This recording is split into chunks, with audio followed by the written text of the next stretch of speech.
पहली बात तो मैंने ज़िंदगी में ये फ़लसफ़ा मेरा है कि मूर्खों को मैं जवाब नहीं देता, लेकिन मैं इतना ज़रूर कहूँगा कि इस प्रकार से हिंदुओं का अपमान करना छोड़ दीजिए।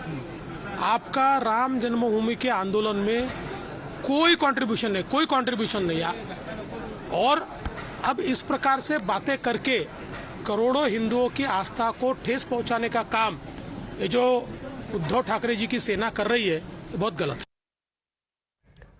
So you just heard it from the Maharashtra Deputy Chief Minister Devendra Fadnavis. Of course, he's saying that there has been a campaign that's been ongoing, that's been spoken of by several in the opposition, how the Sanatan slander continues, and this is just an extended version of the same, an attempt to hurt the Hindu faith, the Hindu belief, and that's why questions are being raised on the site where the Ram temple is being constructed.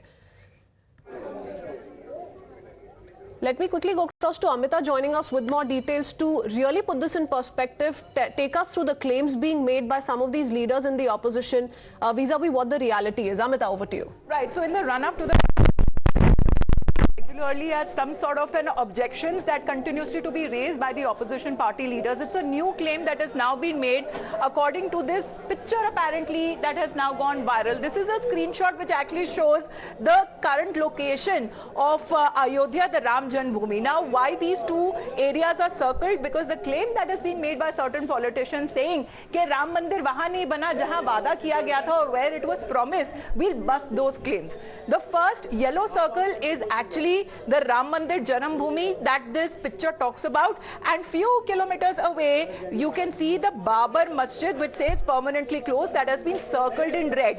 This is the screenshot apparently that has been going viral, and to which we are looking at certain politicians that seem to be adding fuel to fire, saying that the Ram Mandir is actually not built on the same site where Babri Masjid once used to exist. Let's get you the real picture. This is the picture from the Google Maps, exactly the same location. We talk about the Ram Janmabhoomi corridor, and here is the Sri Ram Janmabhoomi Mandir. Here is the Ram Janmabhoomi Mandir that is being made, and exactly here the same location which actually pointed out in red calling it Babar Masjid. The real location is this, Sri Sitaram Mandir. This is the real location. That was something that was added probably by some mischievous element calling it as Babar Masjid permanently closed. But that very same structure, if you Google it on Google Maps, this is the exact location. This is exactly the Sri Sitaram Mandir that is very close, few kilometers away from the actual Sri Ram Janmabhoomi Mandir where the construction is underway and where the Pran Pratishtha will take place. Absolutely. Amita, this, makes it amply clear that all this was done deliberately to peddle a fake narrative.